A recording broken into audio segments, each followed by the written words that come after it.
Halo teman-teman, welcome back to my channel. Kali ini kita akan membahas ulangan harian muatan pelajaran bahasa Indonesia tema 3 untuk kelas 3 SD. Langsung saja ya teman-teman, kita ke contoh soalnya. Nomor 1, perhatikan gambar di samping. Di samping itu ada gambar kursi dan meja ya teman-teman. Benda tersebut terbuat dari titik-titik: A. Plastik, B. Logam, C. Karet, atau D. Kayu. Jawabannya yang paling tepat adalah D. Kayu. Kita lanjut ke soal nomor 2. Berikut ini benda yang bersifat lentur adalah titik-titik. Kita ingat-ingat ya teman-teman bahwa benda yang bersifat lentur itu biasanya terbuat dari karet. Manakah di antara A, B, C, D yang terbuat dari karet? A. Selang air, B. Pensil, C. Sendok makan, D. Papan tulis. Nah, yang terbuat dari karet itu adalah selang air ya teman-teman. Jawabannya adalah A. Nah, bagaimana dengan pensil teman-teman? Pensil itu terbuat dari kayu ya teman-teman. Sendok makan terbuat dari logam. Kemudian papan tulis itu juga terbuat dari kayu. Oke, kita lanjut ke soal nomor 3. Salah satu cara mengurangi sampah plastik adalah titik-titik. A. Memakai tas plastik setiap hari.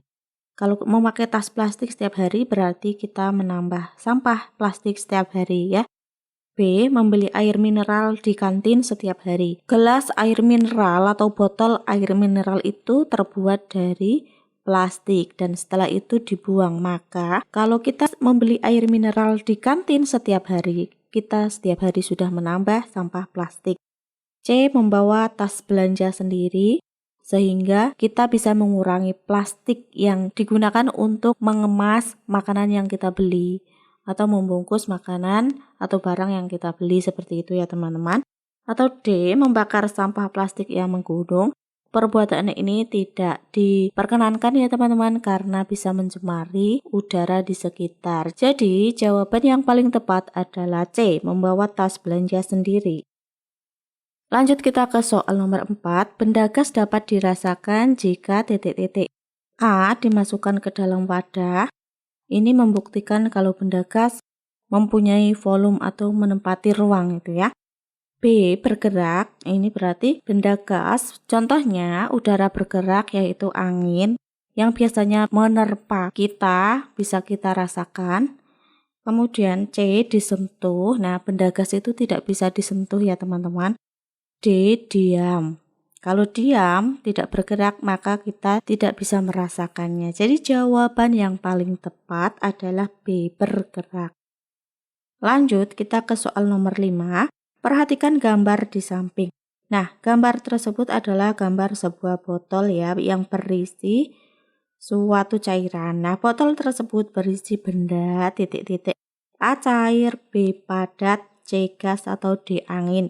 Jawaban yang paling tepat adalah A. Cair. Lanjut kita ke soal nomor 6 yang merupakan sifat benda padat adalah titik-titik. A. Permukaannya selalu datar. Ini adalah sifat dari benda cair ya. Bisa teman-teman perhatikan permukaan benda cair, contohnya misalnya air minum, ketika di botol juga permukaannya akan halus rata, selalu datar, maupun di gelas ya, tidak ada teksturnya. Atau B. Bentuknya berubah-ubah, ini juga sifat benda cair dan gas. Bentuknya berubah-ubah. Contohnya tadi, air minum di dalam botol bentuknya seperti botol, di dalam gelas seperti gelas. Begitu juga dengan benda gas, contohnya udara. Kita mengenal banyak sekali macam bentuk-bentuk, misalnya balon ya. Ada yang besar, ada yang kecil, ada yang berbentuk karakter, seperti itu. Itu menandakan bahwa benda gas itu bentuknya berubah-ubah menyesuaikan dengan tempatnya. Kemudian yang C, menyebar memenuhi ruangan. Ini adalah ciri benda gas.